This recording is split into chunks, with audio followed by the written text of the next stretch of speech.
We've had a lot of conversations online about, nurses who get engaged just before or just after graduating nursing school.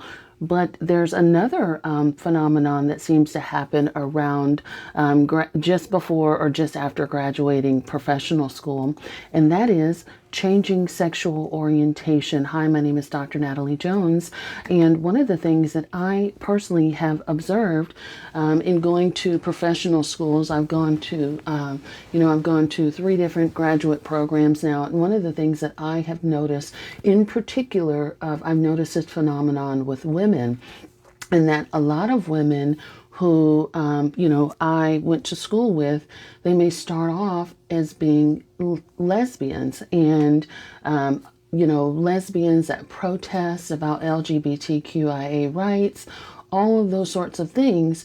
But by the time we graduated my master's program, my doctoral program, or just after that, I noticed that many of them no longer identified with that lifestyle anymore and got married to men and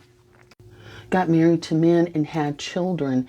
And I think it kind of coincides along with the phenomenon of nurses who get engaged and all of that kind of stuff. I think this is just a phenomenon that sort of happens almost like a rite of passage, where it's like, okay, and I'm not saying anything in a disrespectful manner, but it's more like, okay, it's time to get serious. Now that I've got my degree, and now I want to have children. Now I want to have a particular aesthetic to now go with whatever my degree was that I acquired.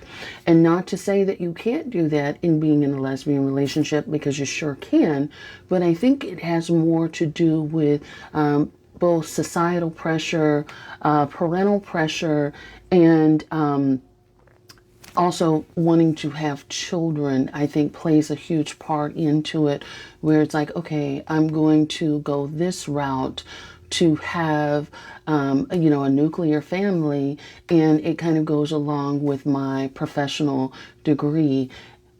The switch can be quite radical, where it's almost like a person that you don't even recognize anymore, and they take on, not just a new sexual orientation, but they almost take on a new identity, where it's now, okay, I am this person now. I no longer identify with that. That was a person with my past, and that's not who I am anymore today.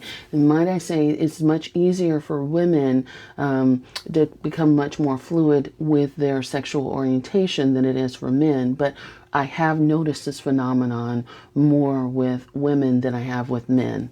And I've talked to you guys as well about another way that this shows up with women and girls more so than women. But, I talked to you how this phenomenon also shows up, and particularly with Black girls that I worked with in group home settings, who had been severely abused or neglected by their parents or their guardians, and were removed from their care.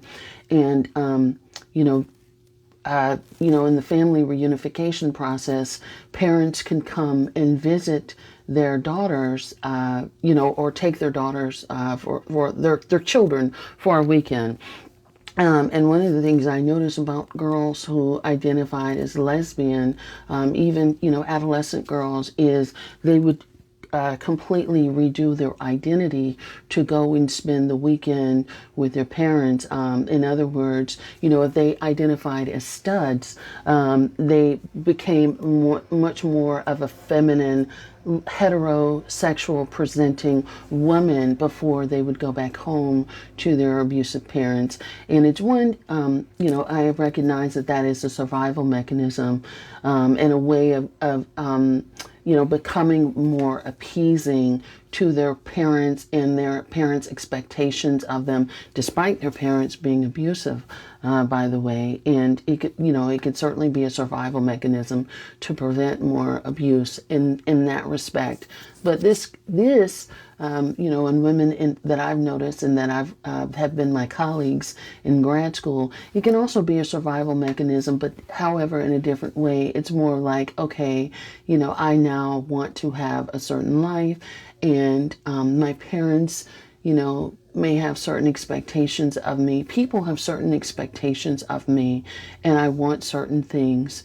And so therefore it may be easier to go this route. So I hope, I hope you guys understand everything that I'm saying. Let me know if you guys resonate with this.